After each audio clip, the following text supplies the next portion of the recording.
आपने पूछा मेरे जीवन का अवतार। आपके जीवन का रहस्य। देखो मेरे जीवन का जो बचपन से मैंने जब से होश संभाला, मैं बहुत छोटा था, हाँ। गांव में पैदा हुआ, गरीब घर था, किसान था। तो ये दुनिया के दुख देखे कि ये क्या है, ये क्या है, ये ऐसा ऊंच क्या है, नीच क्या है, ये सब देखा। गरीबी क्या है, खाना नहीं मिलता, कपड़े टूटे हुए, कुछ मिलता नहीं था। खेत में जाते तो बबुल के पेड़ के कांटे लगते हैं। तो जीवन बहुत दुखदायी लोगों का देखा। तो मन से ही बचपन से ये सोचा कि चलो पहले अपनी घर की जिम्मेदारी निपटाऊं, पढ़ूं लिखूं, आगे बढ़ूं, फिर आगे चलकर भगवान को ढूंढने के लिए हिमालय की गुफा में मैं जाऊंगा। ऐसा मैंने बचपन से सोचा था, मगर दुनिया को बदल दूं।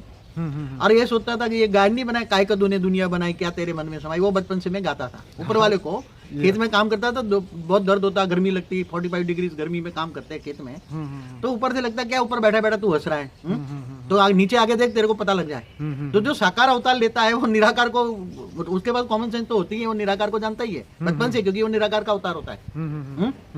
तो ये जैसे शिव के निराकार के भी अवतार होते हैं, तो बचपन से उसमें पास कॉमन सेंस होती है, मगर वो दया के अवतार के लिए कई बार होते हैं। तो ये बचपन से लक्ष्य रहा, मगर क्या है, पढ़ना, घर की गरीबी, भाई बहन, ये सब जिम्मेदारी बहुत होती थी।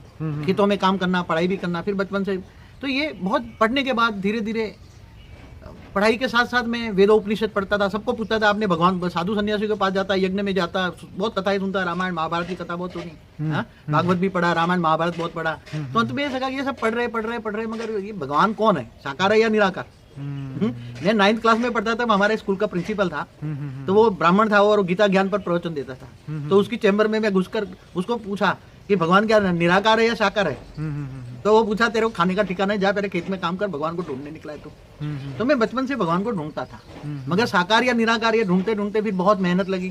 फिर कॉलेज में गया, पढ़ाई में लगा मन, फिर धीरे धीरे ऐसे रोज रात को अकेलेपन होता था, तो ऐसा ही होता था, मेरे जीवन का लक्ष्य क्या है। मेरे को तो जीवन का, मैं तो सारी दुनिया को बदलने वाला हूँ, मैं दुनिया को बदल दूंगा, मेरा जीवन का लक्ष्य बचपन से ही था, मगर कैसे बदलूं, क्या करूं, किससे करूं। तो ये बताया कि प्रेम योग जो लगता है, प्रेम योग, तो प्रेम तो मैं सारे संसार से करता है, मैं एक दो से नहीं। कई बार कई लोगों की मुलाकात होती, मैं जब अपने प्रोफेशन में भी था, तो ये देखता कि ये क्या हो रहा है दुनिया में, क्या हो रहा है, मन उदास होता था कभी कभी।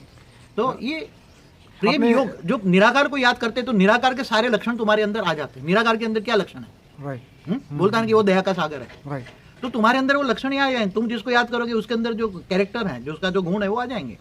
धीरे धीरे दया का सागर बनोगे, ज्ञान के सागर बनोगे, ज्ञान आने लगा, निराकार साकार का भेद पता लगा, अवतारों का भेद लगा, अलग अलग अवतार होते हैं धर्म ग्लानि के टाइम पर। गीता में बता, यदा यदा ही धर्म से ग्लानिर्भवति भारत। तो अपना धीरे धीरे जो कई योगी होता है, गर्भवस्थ में रहकर विश्व का कल्याण चाहते हैं, मगर वो इनके पास इतना ज्ञान और इतनी ताकत नहीं होती कि समग्र विश्व का कल्याण कर सके। चाहते तो सब है, कई अच्छे अच्छे लोग मैंने मिले यार, दुनिया का, समाज का कल्याण चाहते हैं। कोई अपने समाज तक सीमित